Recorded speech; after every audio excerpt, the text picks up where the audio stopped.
ఒక ఊర్లో ఒక ముసలమ్మ ఉండేదంట.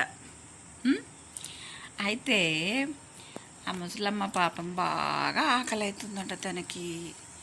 అప్పుడు ఏం చేయాలి అని ఆలోచిస్తే జొన్న రొట్టె చేసుకుందామని ఐడియా వచ్చిందంట ముసలమ్మకి. అప్పుడు రొట్టె చేద్దామని కూర్చున్నదంట ముసలమ్మ. పాపం ముసలమ్మకి ఒక కట్టె పుల్ల కూడా లేదంట. అప్పుడు ఏం చేయాలరా భగవంతుడా అని అనుకుందంట ముసలమ్మ. ఆలోచిస్తూ ఆలోచిస్తూ అలాగే కూర్చుండిపోయిందంట. అప్పుడు ఒక ఎలుక వచ్చిందంట. ఏంటమ్మా ముసలమ్మ అలా ఆలోచిస్తున్నావు, బాధపడుతున్నావు, ఏమైంది అని అడుగుతుందంట. ఏం చేయాలా కొడుక, ఆకలి అవుతున్నది, కట్టె పుల్లలు ఒక్కటి కూడా లేవు, రొట్టె చేద్దామని అంటే